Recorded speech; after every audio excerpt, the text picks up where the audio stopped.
أعوذ بالله من الشيطان الرجيم بسم الله الرحمن الرحيم. One of it. I'd like to say that the main thing about country music is I love to sing it, and there's a lot of people who love to hear country music.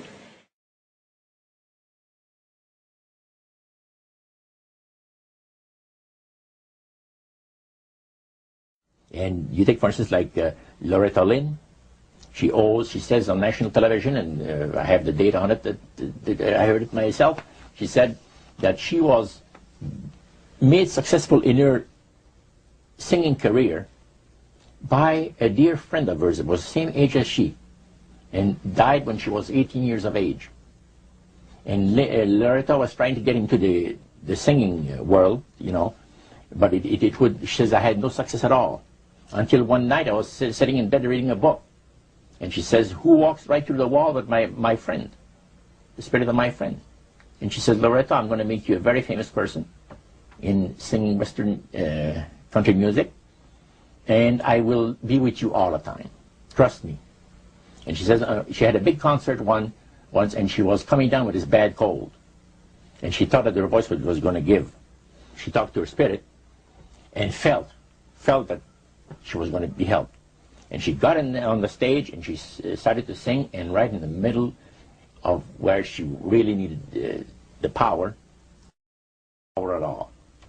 And her spirit friend tapped her on the shoulder and said, and started to sing for her. She said, her voice went through me, the power.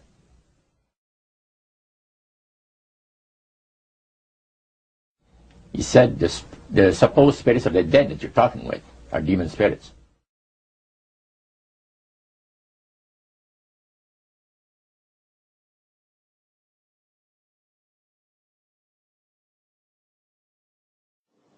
The Prophet said, alayhi salatu wasalam, about the false Messiah, Dajjal. He said, the hadith is in Kanzul Ummal, وَيُبْعَثُ مَعَهُ شَيَاطِينَ, that there would be shayateen, the evil jinn, evil spirits, who would be raised with the false Messiah, with Dajjal. يُشَبِّهُونَ بِالْأَمْوَاتِ, and these evil jinn, evil spirits, will assume human form. But they'll assume the human form of those who died long ago. يَقُولُونَ لِلْحَيِّ, and then they'll come and stand in front of you. And they will say, تَعْرِفُنِي? What's wrong, son? Don't you recognize me? I'm your father. Because he'll have the same physical features, complete with DNA and everything, of your father. He would have your father's voice. He'll have your father's memory.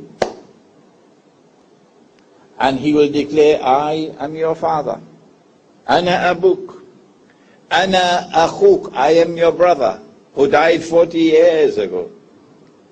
Aw dhu qarabatin min. Or he would impersonate someone else who is a close family member.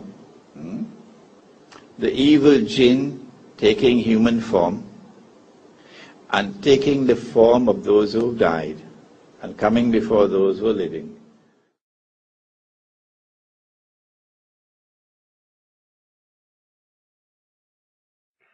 Now, one of the closest friends that I got during that time that I obtained was a man named David Crosby.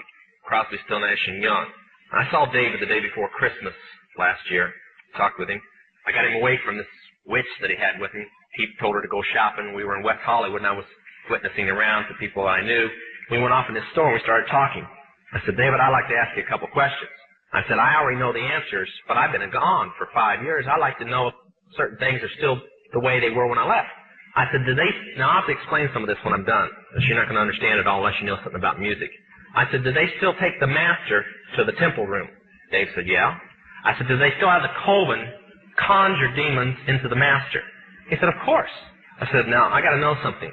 What's the main reason for rock music? He said, come on, Lance, you know what the reason is. I said, please, David, I don't want to guess. Tell me what the main reason is. He says, the same as when you were in, so that we can play spells on people that we couldn't cast spells upon. I'll explain what that means in a minute. I said, okay, one last thing. I've been hearing that you must be an initiated witch now to get a record contract. He said, that's right. He says, many of us that weren't total witches have to be witches now in order to produce music. Now in order to produce music.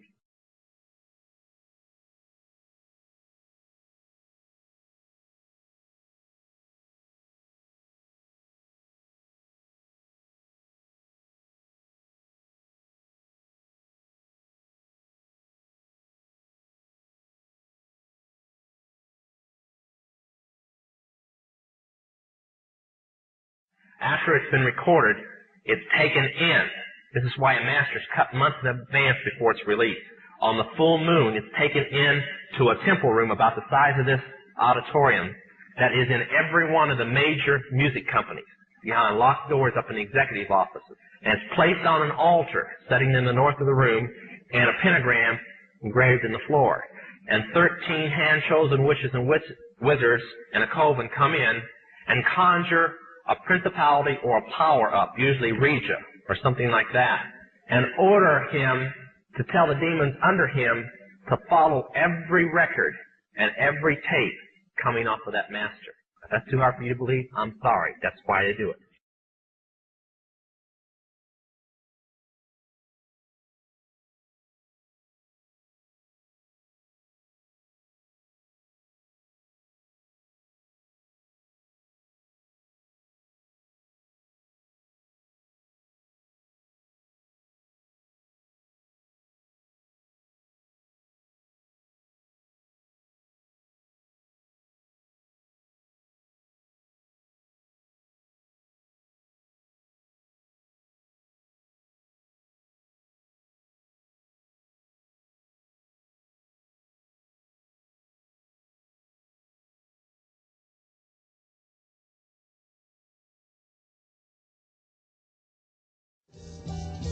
And more, much more than this, I did it my way.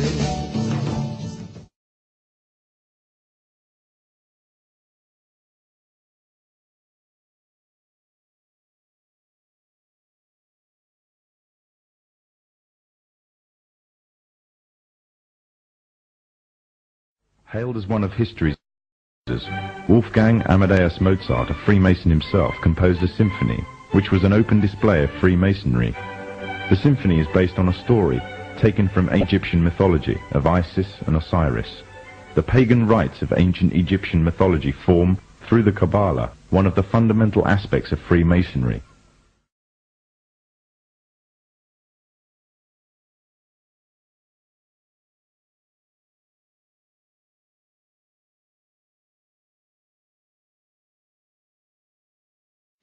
It is hard to overestimate the impact that the Beatles had on the world at large, as youth by the millions were given a form of emotional shock treatment. They influenced everything that I've ever done. I even remember, growing up hearing Beatles songs, and all their songs are timeless. They built the structure for rock and roll. The Beatles actually were bringing everybody along with them on their voyage of their discovery. The Beatles went out and took the world by storm. I grew up with them. They helped us grow up. They got me arrested 3 or 4 times. I think they did a lot for society. Those songs are in my memory banks for I think they're actually my genetic material. All-time favorite musical group? Beatles. Beatles.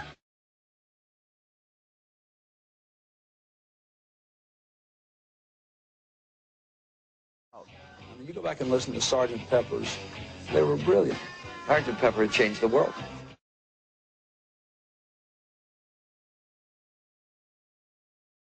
You notice that, again, there's an audience that is there. Ringo Starr made a statement about it. He said that they are people that they highly admired and respected. And up in the upper left-hand corner, you notice there's a bald-headed man. That man just so happens to be a guy named Aleister Crowley. The Beatles also placed a picture of occultist William Burroughs, who claimed to have become demon-possessed after killing his wife on the Sgt. Pepper's album. Also making the cast was the most popular starlet of the 1960s, Jane Mansfield. Mansfield was a high priestess in Anton LaVey's Church of Satan. Mansfield admitted to using her Satanism to both seduce and gain worldwide fame. The Beatles also placed a slew of Eastern gurus on the album. Incredibly, one of the people who was to be pictured on the album as part of the Beatles Club was none other than Adolf Hitler. Hitler was yanked presumably because he was considered too controversial to appear on the album. Hitler's picture can be seen on the sidelines just prior to the shooting of the album cover. It has been well documented that Nazism was rooted in the occultic teachings of Madame Blavatsky and others. Aleister Crowley claimed that Hitler was his disciple and was seeking to implement the teachings of the Book of the Law through his policies of the triumph of the will. And of course, as we have noted on the top left, we find the picture of none other than Aleister Crowley.